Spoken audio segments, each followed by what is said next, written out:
because you listen to this outstanding podcast, I'd like to invite you to check out another one that you may like as well. I'm Tom Rowland, host of Saltwater Experience television show and the Tom Rowland podcast. Each week, I drop 3 brand new shows, including interviews with extreme performers like the true giants of the fishing world, authors, athletes, Navy SEALs, and regular people with extraordinary stories to learn what took them to the top and how we can apply those same principles to our lives. How-to episodes are on Tuesday, and tune in for Physical Fridays to make sure you're on the path to catch a tarpon when you're 95 years old or be at your very best tomorrow. So search for the Tom Rowland Podcast where you listen, or go to tomrowlandpodcast.com and come on over.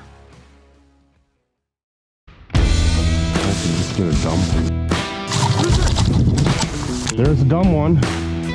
Yo. There he is. Oh, dude, that's a nice fish. That's a nice fish. Welcome back, folks, to another episode of the Amazing Outdoors Podcast. I am Brian Mays. This is episode number 48.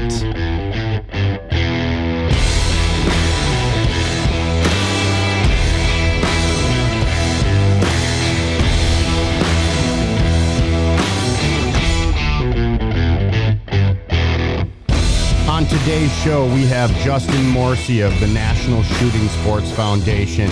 He's a Western Wisconsin boy. We chat all kinds of stuff. It's a good show. All right, folks, I'm going to try to make this super quick. We are now part of the Waypoint Podcast Network. There are some really cool shows and other content there. We are super excited. You should go check it out. Waypoint Podcast Network or Waypoint TV. Number 1, subscribe for the latest content. I'm working on recording episode 51. There's more to come. Also, if you would be so kind, leave us a rating and review. It really helps as we grow this show. Number 2, Patreon. Some of y'all are lacking. I get it, the bills are tight. But you can join at patreon.com/amazingoutdoors. It is $5. $5. But I'm gonna throw you a hat if you join in the month of April, and you're one of the next 7 people to join. So get a hat and also get an entry into June's drawing for a pair of Uplnd Outfitter pants. Promo code AMAZING is still good if you want to go out and buy one of these pairs of pants for 20% off over at uplandoutfitters.com. Sport Dog, number 3. Gear the way you'd design it. Check them out if you are in the market for a new dog collar system. I was out looking for woodcock the last few days, and the GPS was nice to have to locate Luna in heavy cover. Let me know if you want me to have Clay Thompson back on the show. We'd love to cover some more topics. You can email me any suggestions at brian@amazing.com. Number 5, couple episodes to highlight. Episode 46 and 47, Wisconsin Spring Fishing Primer episodes. I had Jordan Weeks and Casey Yaley on the shows to talk about trout, sturgeon, muskie. We talked a little bit about it all, so check those episodes out. Stay tuned, thinking and trying to work on a little bit of smallmouth stuff specifically, so also check out the show notes for the guide business. If you want to come fish with me, email me directly at brian@amazing.com. I'll give you a great deal. Listener engagement. My email address again is brian@amazing.com. I'm always interested in ways I can improve your listening experience. It's been great talking to some of you. Who knows? You might even end up being a guest on the show. All right.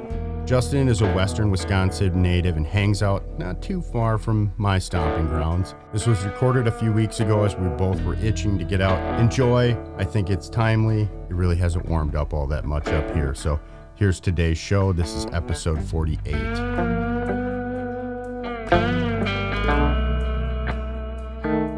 Back for a second attempt, broadcasting, from an undisclosed location. Justin Morrissey with the National Shooting Sports Foundation. Welcome to the Amazing Outdoors Podcast, man.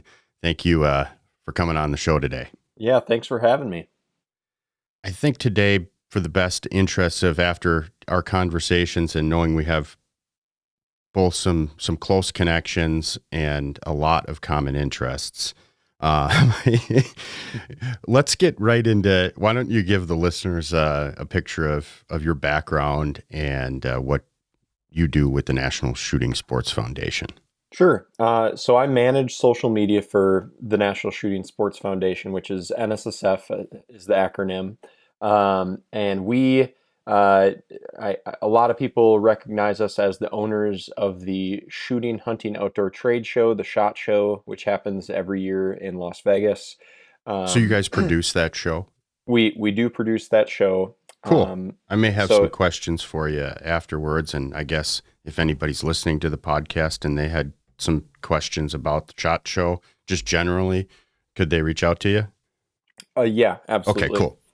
And a good way to reach out to me is just through social media on the SHOT Show social media pages. So, Yeah, and it's good to know you're managing that because I think a lot of people see that stuff. I know I see you guys have a good social media presence for SHOT Show on like LinkedIn and Instagram and Facebook and in all the places. So yeah, it's good to know that you're the guy that are answering the questions if somebody wants to reach out.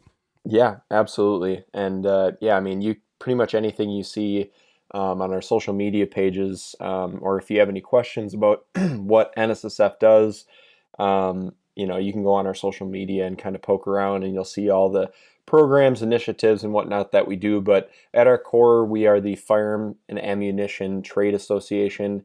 We have members that consist of firearm retailers, ranges, manufacturers, importers, exporters, media, and basically any other business in the trade of firearms and ammunition. So we do a lot. There's a big umbrella there. We represent the industry at our core, but we also do a lot for consumers, and we work with businesses to help consumers, get a field or get to the range easier and have a better time. Sounds very broad in spectrum, but I would think just being in the trade association of firearms today, it's and especially managing social media, man, it's a tough space. It is. Yeah. There are days where it's, it's a lot more political than others. Sure. But I mean, thankfully we have a team and I'm not dealing with all that myself. I get served a lot of stuff to put out and we have lobbyists working like state lobbyists, federal lobbyists who, keep tabs on all the different issues happening around the country. So what's the history on the NSSF? I mean, how long have you guys been around and kind of what was the root of starting it? NSSF was founded in 1961, I'm pretty sure, right around that time. So we've been around for a long time. The SHOT Show is, I think it was in its 43rd, 44th year this year. Wow. So I mean, as a newbie to the industry, that's crazy. Yeah. I've been to the SHOT Show. Let's see, probably 10 times or so since so I've been working at NSSF for about 8 years now. Okay. And so I've got a pretty good idea of what everything that NSSF does, as well as what the industry does. I'm heavily involved outside of NSSF. With hunting, shooting sports, getting involved, locally and in national events and stuff like that. So yeah, it's a good place to be, well, even though you personally mentor from our conversation as well. I mean, you're not just do as I say, not as I do kind of guy from what I have been able to discern so far. Yep, exactly. It's living the full lifestyle. To me, no matter how high of a position I can be in, I feel like it's my duty to, be out there walking the talk, as a marketer, because that's essentially a lot of what my position is marketing. I do tell people about opportunities and, how the community, the industry community as a whole can help each other to benefit the industry and the lifestyles that we love. But ultimately, I really do love to get out there and show people, how effective it is, I love to do video and photography. I filmed for Babe Winkleman Productions in college, and for a couple other national shows on Sportsman's Channel and Outdoor Channel before I started at NSSF, and freelance at my early years at NSSF. But so I really love storytelling. You might have to come up to the farm, man. Yeah, I'm trying to absolutely. get into the filming stuff, and honestly, I'm a complete. I don't even want to call myself a novice. I'm way before a beginner yet. There's so much when it comes to filming, and just when you start talking about camera settings alone, that's a whole topic, and editing and all this stuff. So it's just this new foreign world. I kind of tackled audio engineering last year, and felt I got it to the point where I could do podcasting now and not tie up a ton of my time. And it was the next tackle in life. And I've been filming some of my hunts now, and it's one of those things, I give a lot of these guys more credit on TV than the average Joe, because I've carried a camera in the woods, and I know what it's like to have to let deer, well, I don't, because I have this problem where, I have to shut off the camera, and I don't have camera light anymore. And I've had the opportunity now a couple times, and one time I passed, once I shot, and another time I drew back my bow and never got a shot. But being able to capture a shot on an animal like that, and a whitetail, especially, and black bears too, they're even worse because they're black. The shooting light thing is a real deal. And there's a huge element into certain, people that do produce these films and shows that I guess people just don't look at and understand that, they've really the challenge is really a lot bigger than it looks like, because you have to get that animal in on shooting light. And as you know, and I'm sure a lot of the listeners do as hunters, most of the movement happens literally about when that camera light dies out. I mean, especially certain times of the year, and you're hunting in the evening after work or something like that, trying to sneak something in. I mean, it's tough. I give those guys a lot of credit for being able to film what they do. It's not an easy thing. Yep. Yeah, it's a matter of. It's cool. I didn't know you did a little bit of that filming. So yeah, that's where I would say my start in the industry began. In 2010, my brother and I were on Battle of the Bow on the Sportsman's Channel, and I did some work with huntinglife.com and on their pro staff, and then I just kind of kept going in that direction, and built a network up, and but when it comes to filming, it's like at some point you have to either you have to decide, are you bringing a camera out to have with you while you're hunting, or are you bringing a camera out and you're hunting while you're filming, Well, and you said something earlier, and I cut you off, and I cut you off again here, but I apologize. That's okay. Yeah, you probably found out that I have a habit of, infesting the conversation, but it's you said telling a story, and the desire to tell a story. And what I've learned over the last year of really kind of diving into this and dabbling with it for, the last decade as a hobbyist, the story is, you have to have a game plan going out for the story. Oh yeah. And that's really hard to do with hunting, because it's so, it's reactive. It's reactive. Yes. and I guess that's where my real accreditation for some of this stuff really starts to, once you start peeling back that onion and the story and the pre-work, and how long did it take to generate the story just to set up the scenario so you might be able to capture a shot. And I'm talking about a camera shot, not even, get in close enough to put an arrow or a rifle shot on an animal like that. It takes a long time, I would imagine, typically planning these things, sometimes depending on what you're doing. And it's really cool once you really start looking at it from that perspective. And I guess I never did until I really, within this last year, started trying to do it. And it's like, wow, there's some real art, talent, and there's a lot more hunting acumen than I really anticipated in some of it. Yep. And the another benefit of it, that I would say, anybody who films their hunts, film is kind of an old school word because we don't use film anymore. Yeah, I But know. I catch myself saying it. I But say it all the time, but I'm old school, man. yeah, For my age, I'm way old school in that's not a certain bad things. thing.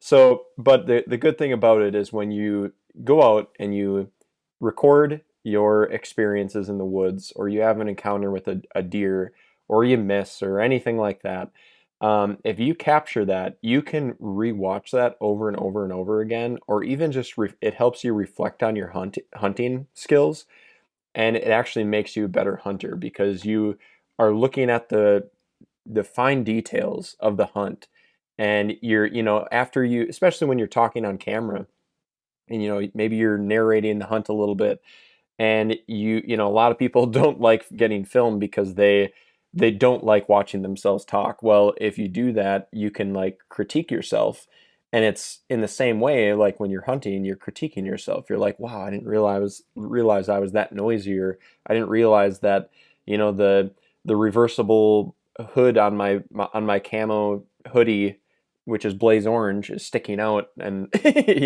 like little things like that, and you can start to like nitpick your appearance and all that stuff. So Yeah, I'll give you it's one just better than interesting. that, man. I started carrying around a GoPro this year almost, well, I don't want to say extensively because it was a progression this season. I really kind of just didn't have a system down at the beginning of the year, so limited amount of time with it out in the field in comparison to what I had spent. And then as the season progressed, I definitely had it with me a lot more. Hmm. And there's two things that I noticed, a lot more, but two things I'll share quickly.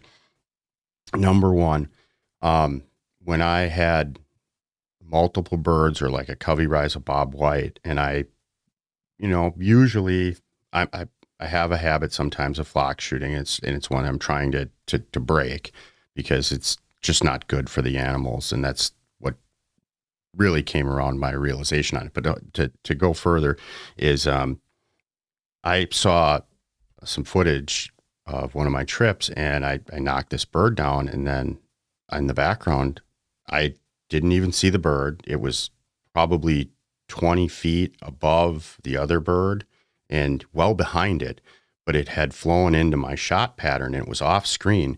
But all you notice is this other bird drop about half a second later, and it doesn't necessarily drop, but it coasts down rapidly in comparison to the rest of the birds. Hmm. I hit that bird. I wounded it, didn't know it was there, didn't go look for it. That to me was a huge revelation. And number two was just like strategic things that I was doing. I easily, like you said earlier, the critique level, but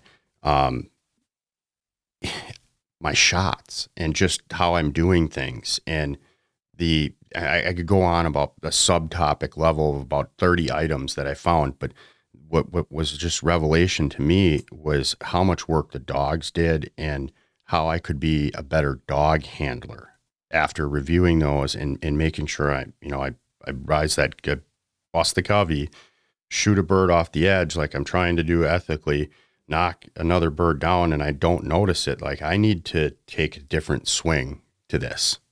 And so I need to more or less do a figure eight instead of just doing a circle Yep. and cover in a bigger area. And that's, something, I guess, as an upland hunter, I'm always trying to just, all right, I found the birds, let's, keep with them. Or, if it's a big covey or if it's not, I could shoot one bird, it's on to find the next covey, and, Yep.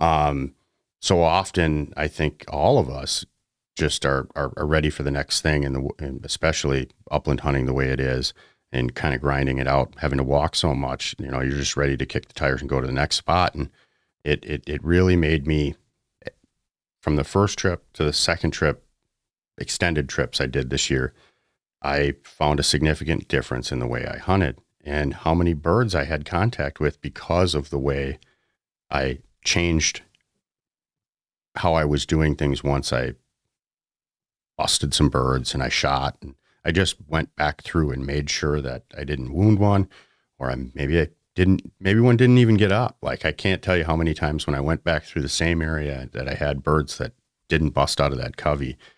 25 birds got up, but there was still 2 left or 1 left. Yep. And they ran 30 yards, and Yep. so it's those things I found so valuable that I am trying to figure out, again, this filming thing and just spending more time with a camera in the woods, because there's also another element that I don't know that a lot of people look at it, but like, I got, eventually, hopefully we'll have some grandkids and, nieces and nephews, and, they'll have kids, and this stuff is time stamped. It's like writing a journal today. Yep. And there's a legacy component to that once you build these things and share these moments, like you're able to share them for a long time, a lot longer, and hold on to them for a lot longer than most people would realize, I guess you could say. So enough with that. I mean, I think it's really cool, and I think we'll definitely probably have a few conversations offline about that if you're willing to entertain my questions. Absolutely. Absolutely. So real quickly, I know I want to keep this to an hour and tease the listeners a little bit, because what they don't know is we're actually a lot closer in proximity, and we definitely probably hunt some of the same covers in certain seasons, given where you are located and where I'm located. So I want to give the listeners a little bit more of your hunting background, man. What are you into? Sure. What's your big trigger, and what do you find yourself buying a license for that you just can't always squeak into the season, but you want to? Yeah. So I love to hunt anything. I grew up in west central Wisconsin. I was raised to hunt with my dad and my brother. My brother actually worked for Matthews Archery, so he's in the archery industry. I'm in the firearm space. But I would say my big passion, out of all the different types of hunting, I would say my biggest passion is bow hunting. I also have a black lab. I love to duck hunt and goose hunt. Try to get out to the Dakotas once a year, at least once a year, to go for pheasants and waterfowl. But I really love to do everything. I mean, when I first started hunting, I think the first thing we hunted were crows. And it's an interesting type of hunt. It's not like all that serious, they're just crows. But it was fun because you got that sense of camaraderie and like how to, fit in with the hunting group, how to give to the hunting group, and also just how to roll out of bed, even just to go shoot a stupid big blackbird, So I think we need a few more crow hunters these days. That has definitely gone to the wayside. Yep. I never went crow hunting, but it was something that I remember hearing people talk about that they would go do when I was a kid. And it was funny that you mentioned that, because it wasn't until somebody mentioned, we were talking about something recently, and it was probably family or something like that. And a crow hunting conversation started, and we wasn't a very long one, but we were reminiscing about hearing about people crow hunting as a kid, and now we don't hear anything about it anymore. Yeah. I don't know I don't even know who's got a crow season anymore. Yep, exactly. What did you guys do with them? Oh, we just doing it for. I mean, Yeah. I know the reason most people were hunting them back when I was a kid was just to get rid of them because they were annoying. I would the say DNR probably, would curse us for, our probable misidentification of animals and just getting rid of a nuisance bird. But, there is pest control and all that other stuff. And there's animals out there that do need to be somewhat regulated by us if we're going to inhabit the earth and have a symbiotic relationship, because we disturb things. And we have that has unintended consequences, and we've seen that with many wildlife circumstances over the years. Yep. So, yeah. What you shared a picture with me, and I had a chance to look at it, and I don't have it in front of me because I'm not going to put the listeners through all my email dings, but it was a little freak nasty. Like you mentioned something about like you got a record, I think, with it, but it was a giant buck you got not too terribly long ago, man. And yeah, it definitely made my, flipped my trigger on going, you don't see too many guys that have them. And the cool thing about the buck I saw, and I'll let you explain it to the listeners, but it's just a really cool character buck. Yep. Like, perfect frame, but has those weird little twists to the rack and character that you just don't see you just don't see in every kind of whitetail. And even for the size of that buck, it's got a ton of character that you typically see a lot of more. Either they're freak nasties or they're just these straight perfect, the buck of dream kind of bucks. You just don't see as much character in that size of buck that you shot. Was 190 some inch? 190 class buck. And I mean the mass on it was this circumference around the bases and around the G2s and G3s on it are 7 inches. So I mean if you'll let me, I'll just since we're talking about it and you sent me the picture, I'll just probably use that for show art for this podcast. So the listeners will get to see it. Yeah. But it was a beer can size coming out of the skull. Yeah. I mean, it's a tank. It's like, the guy mentor who has Down syndrome, I bring him out hunting, and he looked at it one time, and he was saying that he was calling them elk antlers because, I mean, they are legitimately the circumference of a decent sized elk. I mean, it's unreal to see that mass. I mean, it's got like 29-inch main beams. He's like I said, freak nasty. I mean, 13-inch G2s and G3s. I mean, it's just a tank. But anyways, what was the hunt for him? I mean, did you was he a November kind of ghost that showed up, or did you have some intimate encounters with him? Nope, that was the first time I had seen that buck in the wild. The neighbors about a mile away found its sheds the spring before, and the one antler I actually have a trail cam picture of it because I talked to the neighbors afterwards, and they like shared the stuff with me, and which is great neighbors, we're all on the same team. It's competitive, we all want to shoot the big buck, but when somebody gets it, it's like, good job.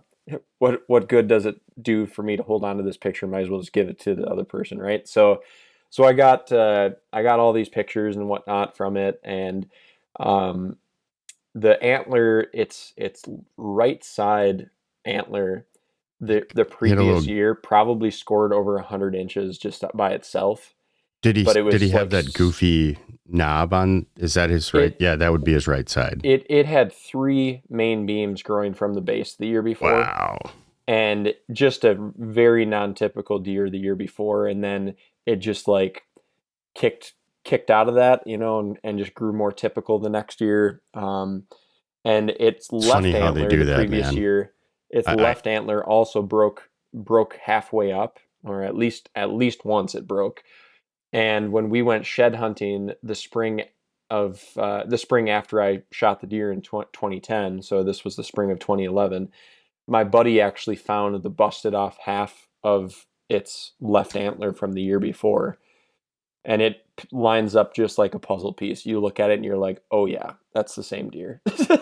So it's crazy. Just unbelievable character to be able to even put a little piece of antler next to it and say, oh yeah, that's the same deer, Couple random rapid fire questions. Private or public? Private. You guys been hunting that property for a while? We don't have permission to hunt it anymore. Sure, but I mean, had you been? We didn't hunt it religiously prior to that year. It was actually the day after Thanksgiving that I shot it. Oh, son of a gun. I was going to ask you once you said 2010, that was not my first question. I was going to guess at what date you shot it. It was just too far back to remember weather patterns, but so you shot him during gun then. Yeah. Well, and this is, you'll love this because this is one of the best parts of the story. So I shot it with my first gun that I got from my dad. It was a Remington 870 youth model 20 gauge. So pump shotgun, open sights, smooth bore barrel. Probably was using a $5 box of Remington slugs, like the cheapest ones you can get from Fleet Farm at the time. And I shot the deer at about 90 yards. He was looking straight at me, and I aimed right at his brisket. He was with 7 does or something like that. And immediately when I saw him, I was in the kneeling position, and I saw him and I thought, oh dang, that's a mature buck. I'm taking that. So I shot and ended up hitting him right in the throat patch and spined him, and he dropped in his tracks right there. So just goes to show that it's a perfect story to illustrate that you don't need the nicest gun to make it happen. It's a matter of just getting out there and hoping for that chance and making the most of it. Absolutely, man. I got a little beep in my monitoring system when you said what kind of barrel it was. So my question for you, and maybe the listeners heard and I didn't, was it a bird barrel? It was not a bird barrel. Yeah. It was the old iron sights, though, is what I heard. It was good old iron sights. Okay. Slug barrel, but smooth bore basically could have been a bird barrel. Just that's the only difference is the sights. So yep. I know exactly what kind of gun I was lucky enough to at I think 12, may have been 11.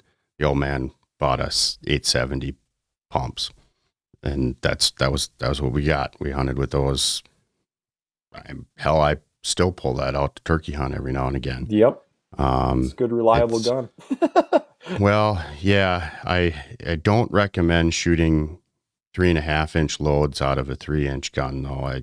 I ran into some ejector issues, so that's the only thing I will say about the 870 Express. If you're going to shoot 3.5-inch Magnum loads, make sure you got a 3.5-inch chamber. Oh yeah, absolutely. That's with any gun. but when you're young and dumb and I mean, I was 16, 17. It just got my license, running out to goose hunt before school, and didn't know any better at that point. Luckily, I didn't get myself hurt. Yep. But man, those 3.5, I could only shoot once, but those 3.5-inch loads, man, they made an extra 20-inch or 20-yard difference killing geese. And that was at that point in life where how we were hunting them, where we were shooting them. That's all the difference it needed. I could get my 2 geese and go to class. Absolutely. Oh, well, I had, we originally had you on, and we should get to a little bit of one of the topics I wanted to discuss. And I have a feeling it's probably going to be a little bit shorter than we like. And we're going to have you back on regardless, because there's multiple topics that I think my listeners would like to hear. And I'm going to encourage the listeners to, hit me up at brian@amazon.com, Instagram, any of that. Become a patron and just reach out to me there. And really, if there's a topic that interests you, that the National Shooting Sports Foundation guy here in Wisconsin might be able to answer for you, hit me up, shoot me a message, and maybe we'll bring him back and have that as the show topic for the day. But let's take a quick little break, man, and then let's get into high school shooting sports. Because you listen to this outstanding podcast, I'd like to invite you to check out another one that you may like as well. I'm Tom Rowland, host of Saltwater Experience television show and the Tom Rowland podcast. Each week, I drop 3 brand new shows, including interviews with extreme performers like the true giants of the fishing world, authors, athletes, Navy SEALs, and regular people with extraordinary stories to learn what took them to the top and how we can apply those same principles to our lives. How-to episodes are on Tuesday, and tune in for Physical Fridays to make sure you're on the path to catch a tarpon when you're 95 years old or be at your very best tomorrow. So search for the Tom Rowland Podcast where you listen, or go to tomrowlandpodcast.com and come on over. This episode is brought to you by LinkedIn. With LinkedIn becoming #1 in B2B display advertising in the US, you've got a great advantage. With their tools, you can stand out against your competitors while nurturing customer relationships and growing your brand. So scale your marketing and grow your business with LinkedIn advertising. As a thank you to their customers for helping them grow 3 times faster than the competition, LinkedIn is offering a $100 credit on your next campaign. Just go to linkedin.com/marketing. All right, man. High school shooting sports. Give me the skinny, because I just told you I was shooting geese before I went to class in high school, and I don't recall the year of kind of Columbine, which kind of kicked off a lot of, school shootings, and this, I think, progression of just guns in general in the school setting, and the stigma that comes along with that all the way down through the sportsmen. Kids just don't get to do what probably you and I got to do as high school kids. And now they have these trap shooting teams, so they can't maybe go hunting before school and have the shotgun in the back of the truck. But damn, they get to go kill clays after school. And, Yep. So is this weird paradigm? And my kids didn't participate in, like I was telling you, I had one that was kind of able to participate, but it was just kind of starting, and he wasn't really aware of it until his senior year, and he had already too much stuff on. And then the other one, she's now wishing she would have participated, but wasn't really ready to kind of tackle the shotgun at that age. So it's foreign to me, and I'm thinking, a lot of listeners who maybe are in their 30s and don't have kids yet of high school age, or are didn't grow up having these teams and availability to go shoot, 5 stand and trap and all these things after school on a school sponsored team and compete, which is even cooler. We've been doing it at sporting clubs for years, but now we're able to reach different demographics because of, more of a team sport, and other people who haven't had maybe the opportunity for their dad to take them down to the local gun range to shoot trap. These kids are getting these opportunities, and I think it's really cool. So can you kind of give us the skinny on what's going down and kind of take it from a layman's perspective? So maybe one of the listeners that wasn't aware of this and wants to volunteer or get involved or has kids, maybe to push them into taking a look at this. Yeah. Yeah, absolutely. So trap shooting and shooting sports among, everybody basically, every citizen in the United States, actually, it's one of the fastest growing sports. It's got more participation than soccer, than baseball. So it's a very popular thing, and due to the fact that it's the Second Amendment, human right, like everybody can exercise their right, they can own firearms, and I think school trap shooting programs are a great way for kids and families who choose to exercise their Second Amendment rights. I think it's a great way to get them in to understand firearm safety more, to enjoy camaraderie with other students. And it's actually one of it is like the safest sport. It's kind of crazy to think that. And most people wouldn't believe me when I say that, but there are less injuries in that compared to, I believe, almost every other sport. I'm not sure. You shared that with me, and I had recently heard a different spin or something along those lines. But when you think about potential for injury, just, let take the gun out of it. What physical effort or these, what do you do when you go, you carry a couple things that weigh some stuff and you walk around, and you're not bashing heads and helmets and running around and Yep. causing, or putting yourself where your body is in strenuous positions and conditions. So just from a base level, once you kind of look at that, you can start to understand how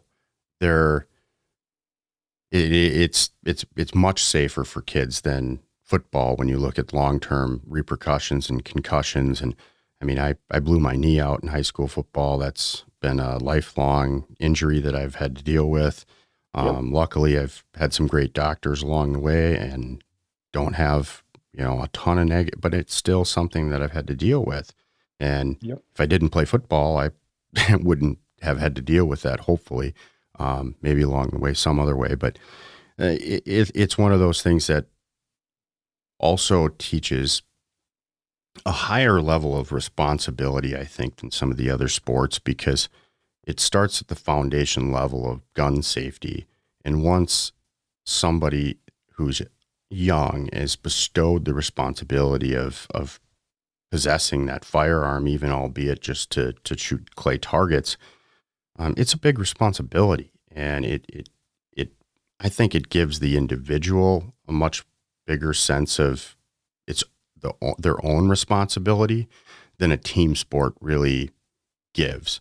You got to play your position, but you're not holding a firearm that could kill somebody, So there's those dynamics and paradigms which really make it very interesting. And then to hear that, shooting sports in general is rising, it doesn't surprise me, given just the climate of things today and people looking to really protect themselves. I think that we're getting a lot of people who have not wanted a firearm before and not felt they needed them that have purchased. And you just look at gun purchase sales for newly registered firearms, and I'm fairly certain that those statistics are higher than they have ever been. Oh, and yeah. I'm going on a limb by saying that, but you can confer. It's been like 13 million new gun. There have been like 13 million new gun owners since 2020, the beginning of 2020. I think for a lot of people who are anti-gun, I to hear some of the statistics and things that you're sharing here currently, I think that's very promising, because that's really, to me, that means that we have a lot of people who want to be educated about the firearm, and they don't just want to have a gun. Yep. And I think that that's so important. And to me, it's really one of the big, hopefully cultural changes over the long term that we can leverage here with the shooting sports in high school, and it is breaking down that a little bit of that barrier and being able to educate people about firearms and about gun safety. You and I both spouted this off, but I personally have believed for a long time that it should be taught in every school, regardless of whether or not the kid or individual or parent has a gun or ever wants one. I think it's a public safety issue. If you are able to educate a child that is potentially going to encounter a gun somewhere along the course of their life, to be able to diffuse the situation and just save one life, we've already changed the tide. Yep. And that snowballs. And then there's generational change and cultural change that comes along with that. And having a more informed public is in just about every segment of politics, social life, whatever you want to call it, is what we're all striving for, is to be more informed. So to me, fundamentally, I just don't understand why it's not. And I'm glad, at least today, given the climate, that these kids are having an opportunity to help us hopefully bring more public safety overall through this issue. But that's my own little, thorn in the side on it. How do these things work, man? Like, what does a trap team for a high school look like? And then to add a little bit more complexity to the question, where is this stuff growing the most, like demographically? Because I got to imagine there's a difference in availability for somebody who is in high school going to an inner city school versus, say, Western Minnesota. Yep. So how does that all play out? Can you fill us in? I'm going to shut up Yeah. here for a minute. Yeah. So for in terms of starting a team, usually the biggest limitation is where to shoot.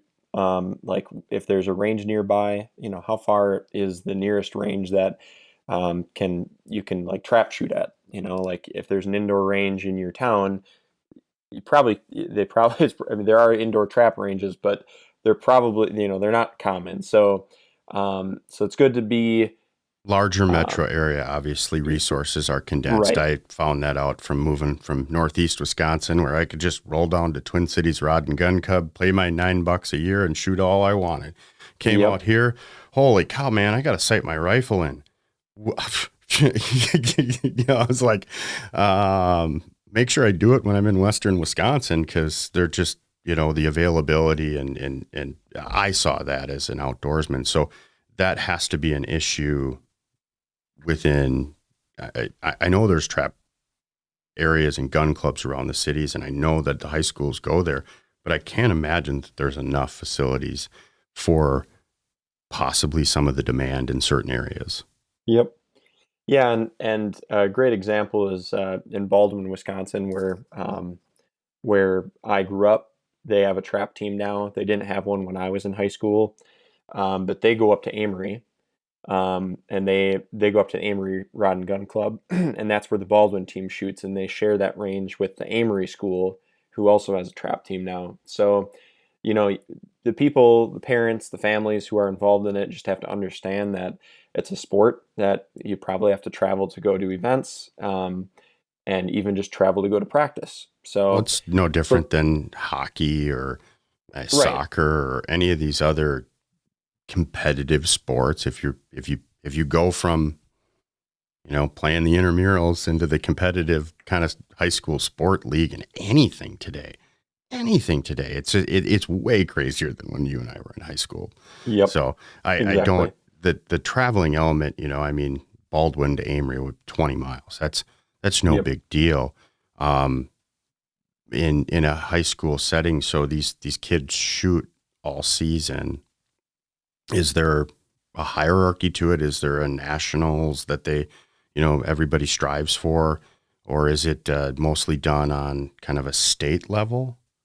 How's it broken up? I mean, I'm assuming states are different, but you educate us here. Yeah, so there are state competitions for most states. It kind of depends state by state.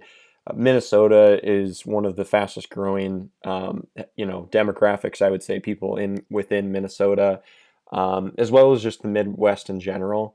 I would say that's like the core area. Ohio, that's like the heart and core of the civilian marksmanship program, and other. It's got some of the biggest facilities in the country for national competitions. And so it's basically, anywhere from Ohio, Minnesota, down to Iowa, Nebraska is big. It's kind of like the heartland is one of the fastest growing, but also one of the not too many teams from New York or LA. Well, there are teams. No, I'm being in those facetious, areas, I'm not that familiar with the challenges in those states. I know that the teams exist. Again, man, I'm being a little facetious with my comment.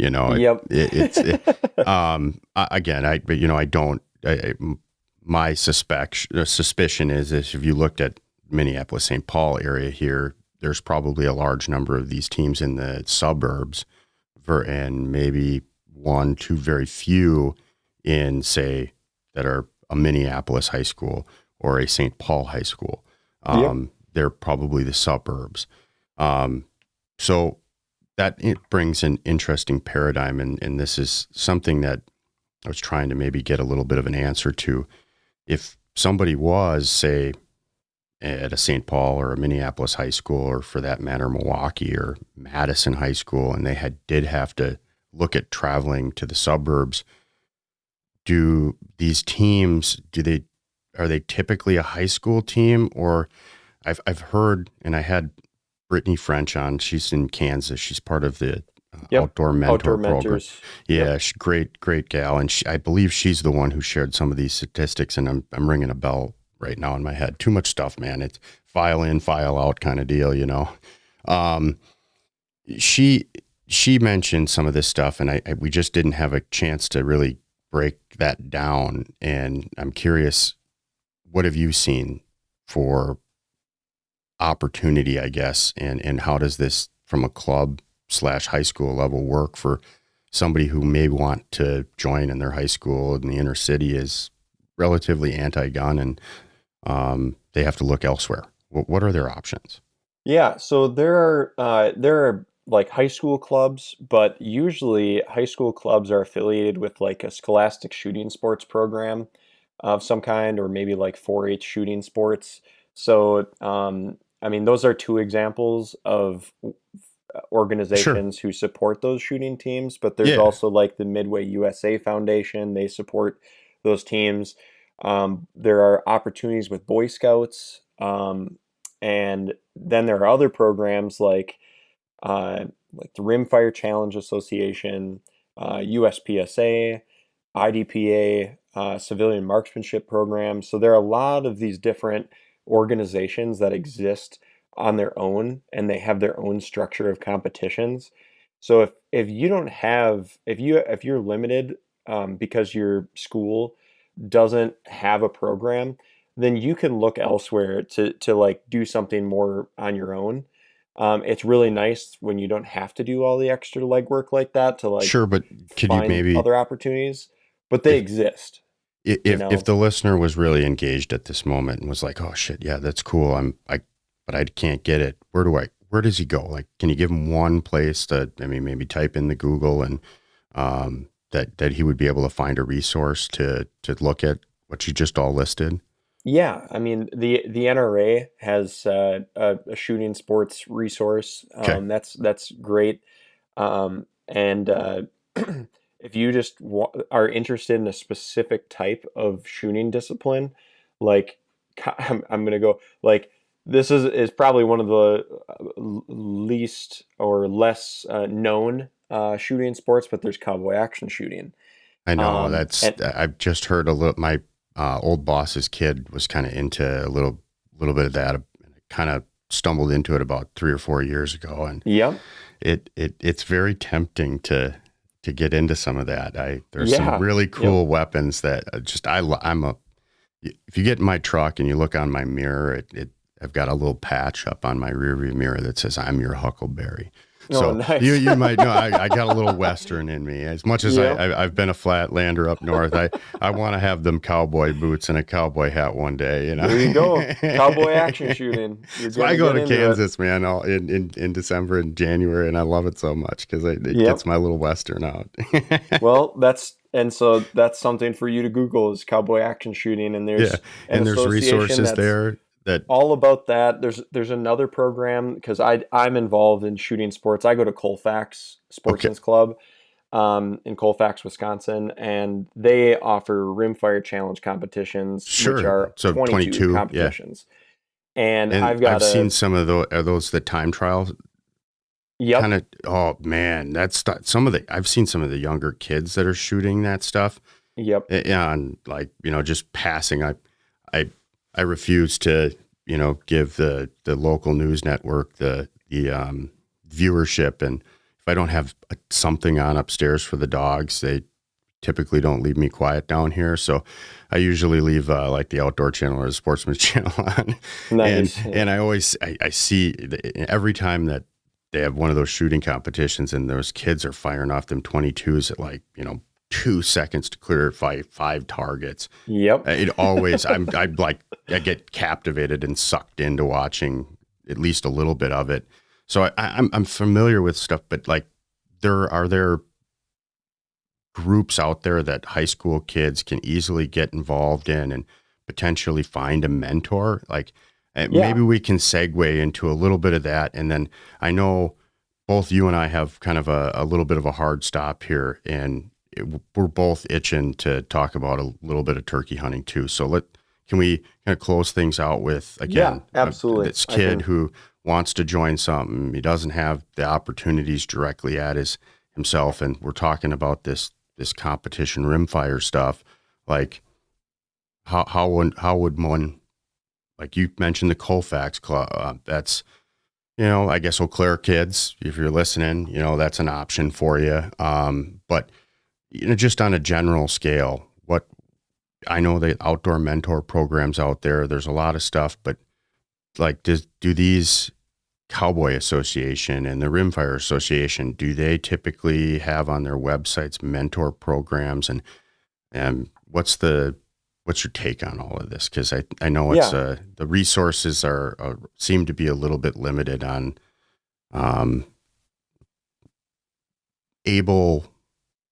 ability. I'm always preaching to take the neighbor kid. We need to volunteer a little bit in this, and there's an element of that. But I think there's a lack of resources as well. We need volunteers. It's not that we should. We need volunteers and mentors. Exactly. So where can we segue with that? What's your take on it? Sure. So Nssf actually has an initiative called the Plus One Movement, and it's a mentorship, peer-to-peer mentorship initiative that just spreads awareness about the importance of mentorship in hunting and the shooting sports. And we share a lot of different resources with our Let's Go Hunting, Let's Go Shooting websites where the Plus One Movement lives.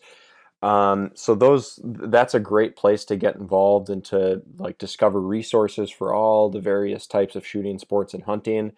If you just type in youth, is that something I can on Google too? Can you send me a link for that so I can include it in the show notes? Yes, and absolutely. Then they can Google it. How?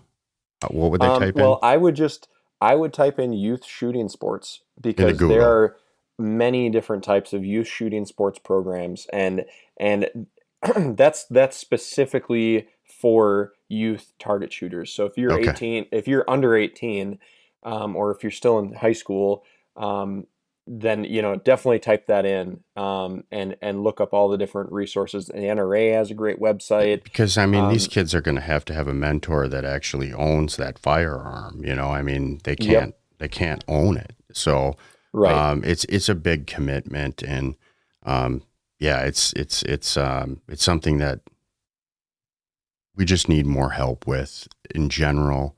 And I think there's a lot of need out there, and a lot of kids who want to do it. They just don't have the opportunity. And, today you and I are similar in age.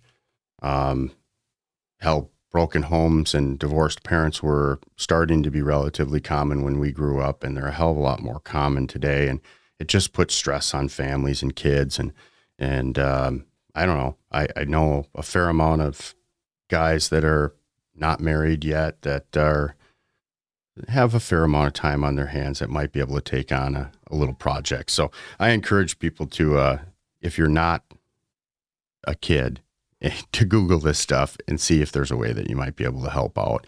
And I will include some stuff in the show notes.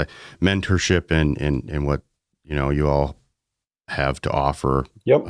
Closing notes on that, Justin.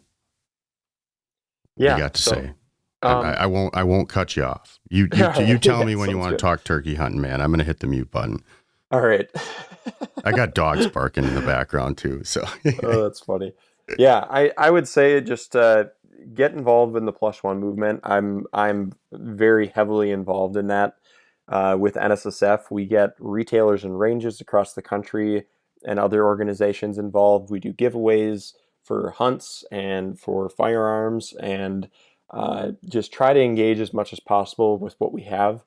And so we're trying to branch out. We're looking to partner with more and more organizations, but keep in mind it is a peer-to-peer mentorship program. So if you are looking for a mentor or somebody in your area, you can go onto or go to the Plus One Movement website or the Facebook groups, join the groups, sign up for the Plus One Movement, and we'll send you more and more resources to help you discover new shooting sports, new types of hunting, and just how to learn more and more about all those things. And then other than that, Google is your friend. There are a lot of really good shooting sports programs out there, and as well as grants with these shooting sports foundations, like Midway USA Foundation or Scholastic Shooting Sports. I mean, they are great resources for funding because that's another limitation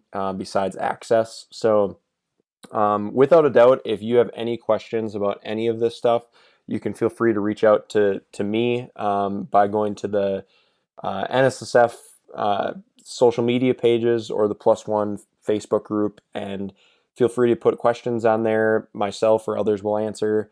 And yeah, just don't let anything hold you back. If you want to get involved, there are ways. It's sometimes you might have to work a little harder than you would like, but there are a lot of resources out there. So I promise you, if you start going down that path, you'll get some assistance. Well, and I think too, just icing on the cake on that. And then I've got one last question. I promise we can go gobble all as long as you got time for. But I think if you dig deep enough, you're going to end up finding a guy that's like myself or like you, Justin, who we will either take you on or point you in the right direction. Yep. There's a lot of us out there. I just don't know that we've spent as much time, some of us, myself included, giving back to others as we'd like to and as we should. So, period, end of story. The resources are there. I think more people, if they felt that there was an interest and that, maybe there's a little hesitation because of public opinion at this point. I think if you extended your hand, you'd be surprised how many hands come back and want to shake your hand. So just reach out. That's the biggest thing. And I do want to mention one more thing, Brian, is the power that our members at NSSF have. So retailers and ranges, if you have a local firearm store, you can go there and the people behind the counter are going to be an invaluable resource to you. They are going to know what opportunities are available for anybody of any age or any ability. So that's a great local resource you can always turn to. And then ranges, if you go to the NSSF's wheretoshoot.org website, you can find local ranges near you and you can go there and shoot, to experience it maybe for the first time, or go there to just see what kind of opportunities are available in your area. So that's the final thing I'm going to say about that. They're just a fantastic resource. Perfect. So I got the last question I got for you, and it's kind of a two-part. Do you give a crap about Bob White Quail? Do I give a crap? It's a random one. I know. I mean, do you care at all? I mean, does it register on your radar as a hunter? It doesn't matter, man. It's just I find interest in every species of wildlife. Would you drive to Kansas or Iowa to hunt them? I have never considered it, but that's because I'm too wrapped up in all of the other kinds of hunting and fishing. Well, and okay, perfect. It's all I just wanted to register and radar where you're at with quail. Up here, nobody really cares about them because we don't really have them, and that's a whole nother topic and a rabbit hole I don't want to go down today. And the listeners have heard me beat that one half to death. But the reason I'm asking is we have a local Quail Forever chapter up here that I'm involved in. And all these chapters, every one of them, doesn't matter, Trout Unlimited to Rough Grouse Society, they all have seen a decline slightly in membership per se, and funding go down due to the lack and inability. And it's not necessarily on the national level. Well, they've probably seen an increase, but the local chapter levels have been hurt by funding because their largest funding mechanism is banquets, and they haven't been able to have them. for the most part, and not in a fashion that, and a lot of people, depending on where you're at, have been able to adapt or overcome some of this, but some haven't. And our local Quail Forever chapter really hasn't. And there's different dynamics to it that we don't need to get into on air. But our main objective is, instead of habitat work, because there is none, is getting kids outdoors. And your Plus One program, a number of these things that you mentioned today, seem very valuable to a few people that I know. And I would like to personally see if you would be available, and you can confirm offline, but I think you should come over to our chapter and have dinner with us one night and share some insight into some things that might be available to us that none of us know about, and especially some of the older guys in the chapter. So yeah, that sounds, I'm all up for conversations. It's within around that reason topic. for you for where you're at. So I promise it's not going to take you an hour to get there. Yep. It shouldn't take you less than 30 minutes, as long as there's not too much traffic. So no, I think we'll meet up in the North Metro, and I'll let you know. And I just wanted to know if you'd be interested. And again, it's that kind of conversation and question, I think, that I'm hoping inspires along the way through this whole podcasting thing to the listeners. Maybe you didn't think about that. Maybe you didn't know the NSSF was available to and had resources that you could just go look at on Google to potentially help your chapter or some personal missions you might have in mentorship. So really cool, man. I appreciate you coming on to the show today. So on to, I think, what a lot of hunters are itching to get out and do and see, and that's that snow melt and that strutting tom and the birds chirping in the morning and that hen yelping, dragging that tom across the field in the wrong direction from you. For a lot of guys. I had it happen a few times last season until I figured them out, them damn birds. But yeah, so you've been hunting your whole life over in this western Wisconsin area. I've only been over here hunting turkeys for the last 10 years, and I have noticed an absolute boom in turkeys in really the last 7 to maybe 5 years. What's your opinion on western Wisconsin and where things are at? And I don't know, you got years before I ever showed up over here. Was it ever like this? Because I don't recall ever hearing about this many turkeys in this area, in Polk County, more specific. St. Croix had them a little bit heavier than Polk County, but give me the skinny, man. What's the local homeboy knowledge? Well, from what I see personally, and that's all I'm looking for. I mean, this is opinion at this point, man. Right? Yeah, I mean, it's a great it's a great area for turkey hunting. There's a lot of open fields in St. Croix County with a lot of like 40s or less in between. So typically finding birds is pretty easy. The birds will winter up and they'll group together, and you can see a lot of birds in some areas, and it'll seem like a turkey desert in other areas, and there won't be a turkey around. Yeah, as soon as spring comes around, they start just crawling all over everywhere. So it's and then there's one. It seems like at least hen or tom, sex, regardless of sex, there seems like there's a turkey around every damn tree in the damn woods at one point in the spring, and then it gets kind of harder. Do you hunt the whole season at Wisconsin for our non local homeboy kind of listeners? Because we are worldwide now. I am downloaded on all of the continents, which is kind of crazy. Oh, nice. That's exciting. It was kind of cool. I probably haven't shared that with the listeners, but it's one of those little can barely check that one off kind of things. Yep. So, I'm not hanging my hat on that, but little flex. Yeah, but Wisconsin reintroduced turkeys, and the backstory on it here is, we have not had traditionally really good turkey numbers up until I would say 20 years ago. They really started to boom in the certain kinds of the parts of the state, and that's kind of the blanket history on it. But our hunting season works a lot different than, say, guys from Missouri who I think have 2 tags over 3 weeks or 2 weeks. And then there's other areas there. I think we probably have one of the longest turkey hunting seasons in the country, if I recall.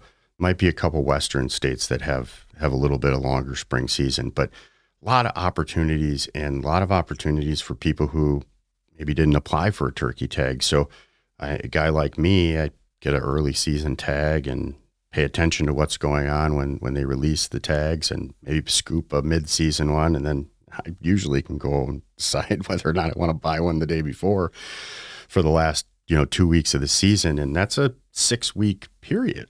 So we're really lucky both that we have booming turkeys and I think a plethora of tags in certain parts of this state. And if you're in a part of the state that doesn't have a plethora of tags, you don't have to drive too terribly far to find them.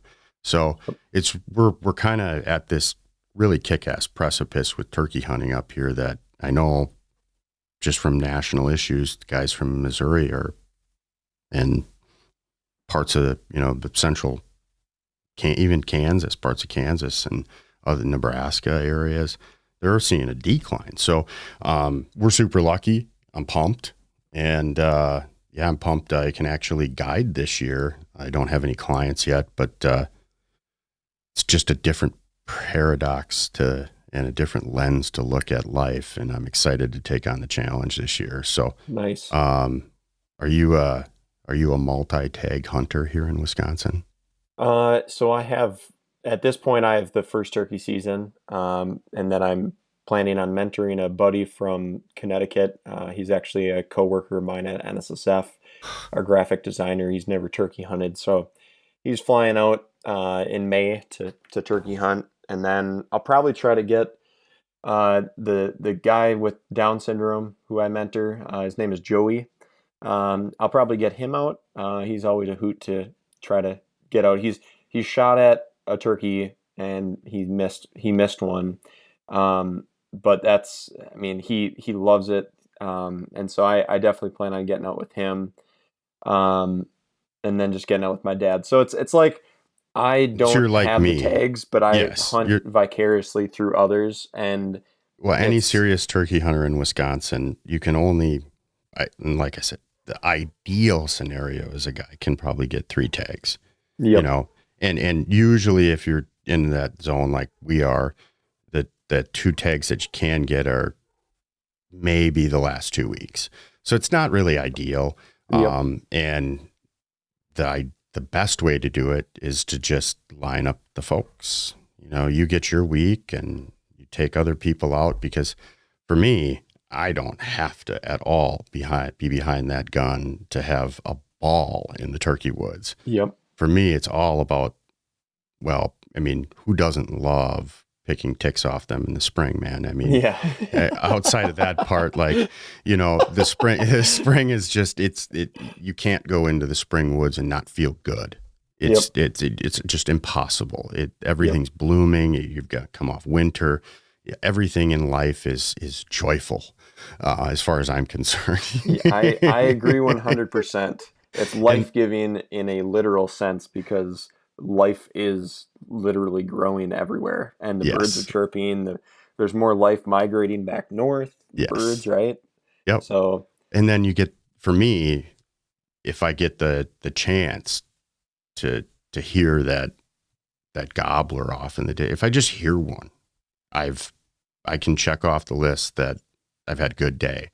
I still have a good day if I don't, but it's always the turkeys always get the best of my frustration, and it's just hunting in general.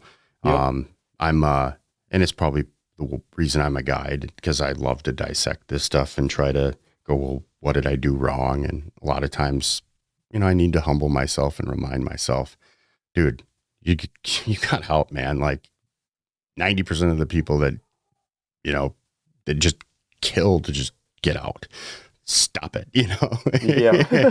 But again, it's how I'm able to really live vicariously, like you said, through other people, and then provide that ultimate experience for other people. To me, that's it's almost better than doing it yourself. I know it's better than doing it yourself, because now you have a bond that you shared with somebody else, and a friendship that nobody can take away from you. You own that with that other person, and it's life changing, and it's just a lifelong hopeful friendship.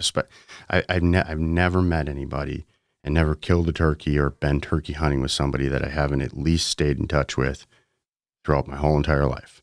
And I've been turkey hunting since I was about 16. So 21 years.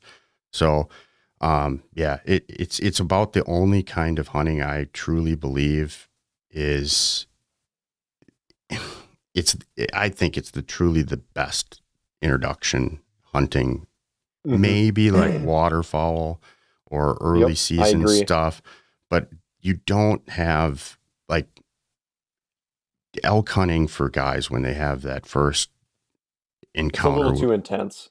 Well, it's a little, but it's a lot of guys get that adrenaline, you know, and turkey hunting is just full of it.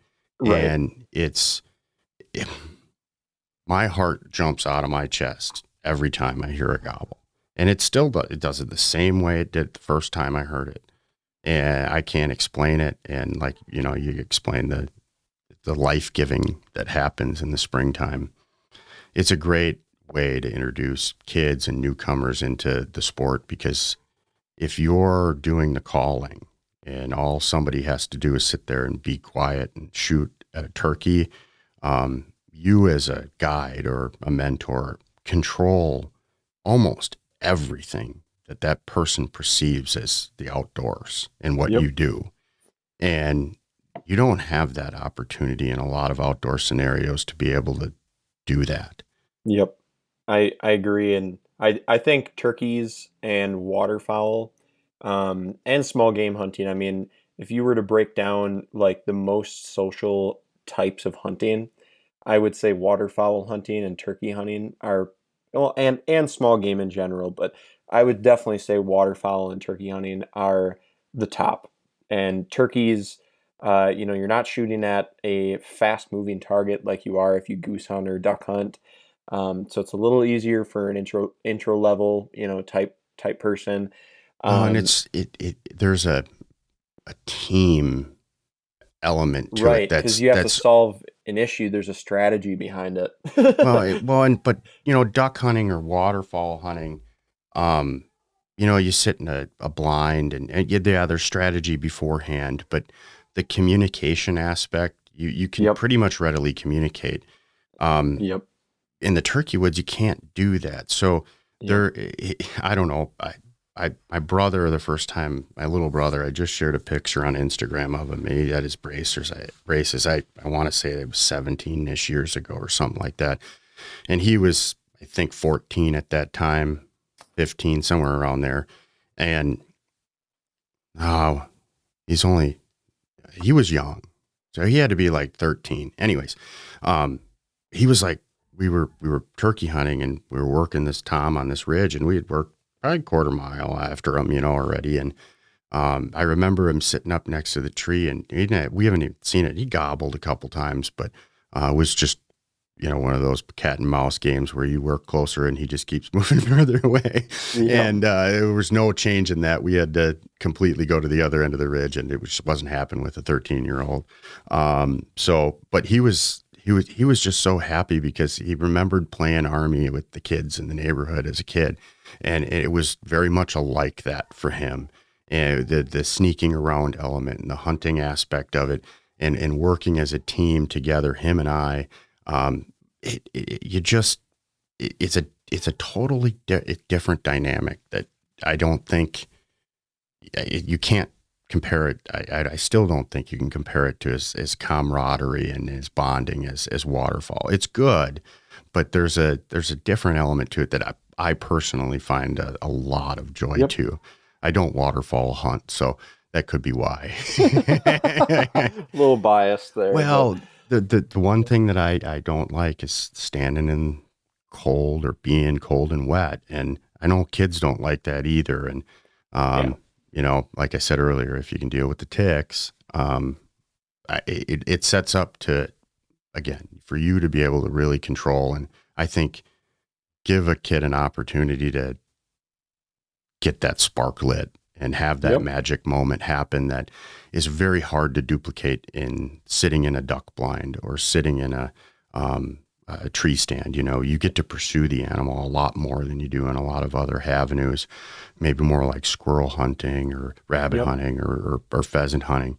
But even in those aspects, I still think turkey hunting, really the people that are hunting together really develop a better bond together than a lot of other hunting. And it's just lends itself well to new people, because it's a lot easier for you as a guide or a mentor to control things. And right. And but the difference between waterfowl and turkey too is just the price of it. I mean, waterfowl, it's way bigger of an investment. I mean, you can go jump wood ducks on the Willow River or something, and or if you have any access to any water, you can just grab your shotgun and go try to kick up a duck and shoot it. That's duck hunting, you know. But if you want to go have a all-out successful hunt, it just takes a lot of scouting, and it takes a lot of money and resources in general. I mean, you got a lot of gear, and then you have to have a place to keep that gear. So it's a commitment. Well, we'll have to wrap things up here, man, because I could go on and on and on, and we didn't even get into half the things I wanted to talk to you about. I'm going to throw this out to you because we're so close, so up Amory, Baldwin kind of area. You'll have a standing invitation at deer camp if you want to spout on some issues, or maybe even turkey camp, but I'm not quite ready to host a podcast up there. Need a few more things done at the shop. We're not quite done. We'll see. You know, you're building too. We got it. That was half the reason why we couldn't record the other day. We got into sharing building nightmares with today's market. Yep. Real quickly. Oh shoot. What the heck was I going to ask you? Well, anyways, what do you want to wrap up with here in closing? I have got a question, and I'll jog my memory here while you're closing statement. Sure. Yeah. Well, I just want to thank you for having me on. And, if anyone has any questions regarding the firearm ammunition industry and what we do, whether it's with the SHOT Show or, with retailers, ranges, or anything else business related that keeps the industry alive, feel free to reach out to us at social media at nssf.org, or just find us on social media, follow us, and shoot me a message through there.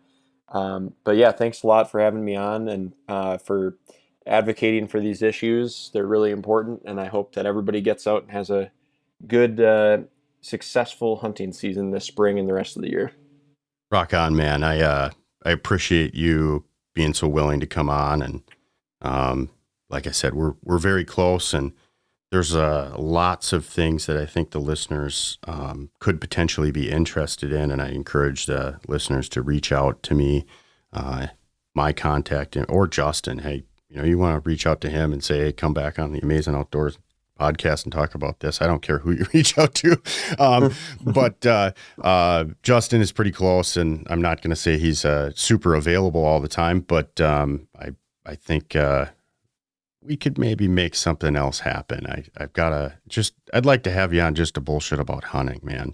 Yep. A lot of stuff to talk about. And I think my local fan base would, I think there's a lot we could share just on general insight on things. Yep. So sounds good, man.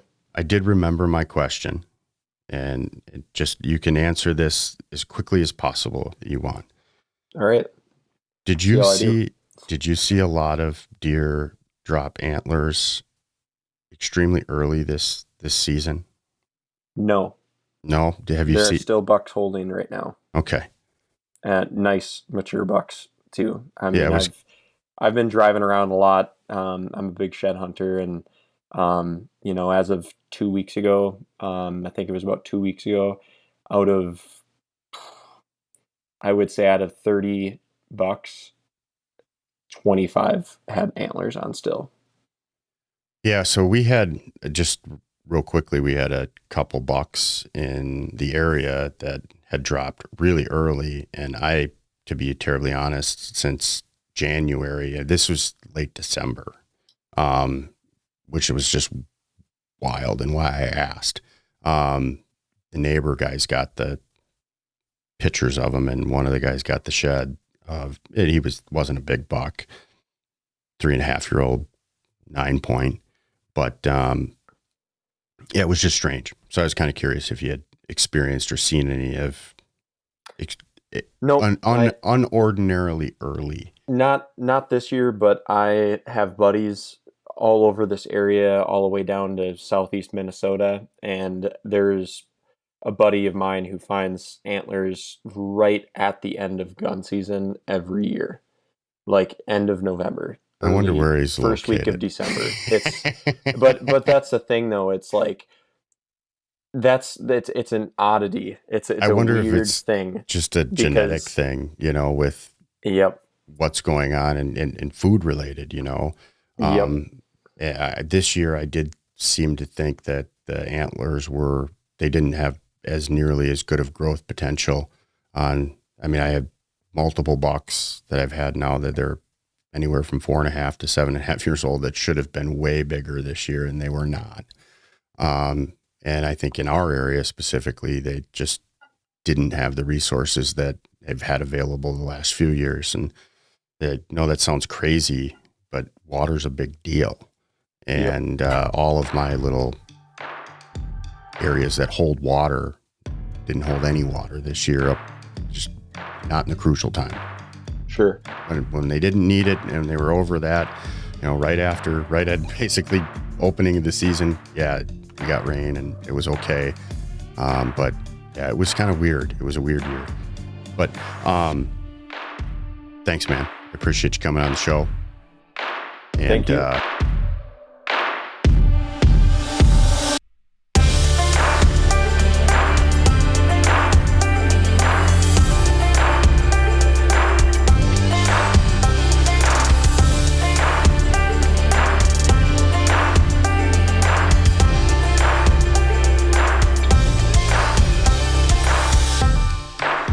Thank you for sticking with me to the end of episode 48. Last plea, check out Patreon. I have some hats left. It is $5. Get one while they last. Get in touch with me if you want to book a fly fishing trip. I will cut you a good deal. Email me directly at brian@amazon.com.